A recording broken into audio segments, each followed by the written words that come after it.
আসসালামু আলাইকুম। Lifestyle with বউ শাশুড়ি পেজের পক্ষ থেকে স্বাগতম জানাচ্ছি। আশা করি আপনারা সবাই ভালো আছেন। আজকে আমি আমার শাশুড়ির রেসিপিতে চিকেন কুরমা রান্না করব। প্রথমে আমি তেল দিয়ে দিয়েছি, আস্ত গরম মশলা, দারচিনি, এলাচি আর কিছু দেই নাই।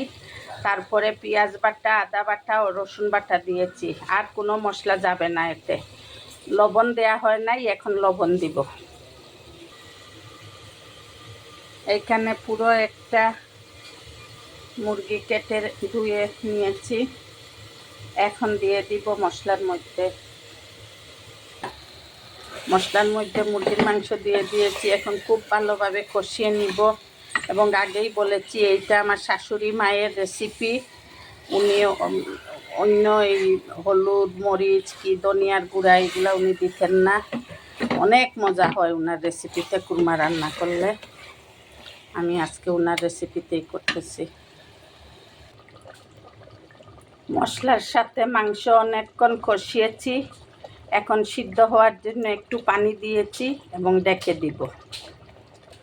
মুরগির মাংস সিদ্ধ হয়ে গিয়েছে। এখন আমি কতগুলো কিশমিশ এবং কাঁচামরিচ দিয়ে দিব। আমার শাশুড়ি মা এইভাবে রান্না করতেন। আপনারা একবার এইভাবে রান্না করে খেয়ে দেখবেন। সবাই পারেন কুরমা রান্না করতে, কিন্তু এক একজন এক এক ধরনের রেসিপি করেন। আমার শাশুড়ি মায়ের রেসিপি দিয়ে আপনারা একবার করে দেখবেন, ইনশাল্লাহ খেতে ভালো লাগবে। আর এইখানে আমি গুঁড়ো দুধ সাথে চিনি দিয়ে মিশিয়ে নিয়েছি। এখন দিয়ে দিব তরকারির মধ্যে। চিকেন কুরমা আমার হয়ে গিয়েছে।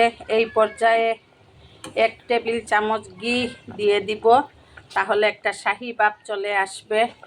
আর আমার বেরেস্তা করা নাই, কারণ আমি এখনও বেরেস্তা করি নাই। কালকে সকালে পরোটার সাথে খাওয়া হবে কুরমা, তখন আমি বেরেস্তা করে উপরে দিয়ে দিব। আপনারা সাথে সাথে করে উপরে দিয়ে দিবেন।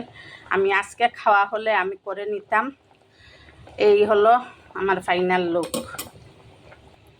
এই পর্যায়ে বেরেস্তা দিয়ে নামিয়ে নিতে হবে। আমার বেরেস্তা করি নাই দেখি আর দে নাই, আপনারা অবশ্যই দিবেন। আর এটা আমার শাশুড়ি মায়ের রেসিপি, একবার হলেও ট্রাই করবেন, ইনশাল্লাহ খেতে ভালো লাগবে। আমাদের বাসার তো সবার খুব পছন্দ। লাইফস্টাইল উইথ বউ শাশুড়ির পাশে থাকবেন, আমাদের জন্য দোয়া করবেন। যদি ইউটিউব চ্যানেল থেকে ভিডিওটি দেখে থাকেন তাহলে প্লিজ সাবস্ক্রাইব করে নেবেন, এবং ফেসবুক পেজ থেকে দেখলে ফলো দিয়ে আমাদের পাশে থাকবেন। আল্লাহ হাফেজ। আসসালামু আলাইকুম ওয়া রাহমাতুল্লাহি ওয়া বারাকাতুহু।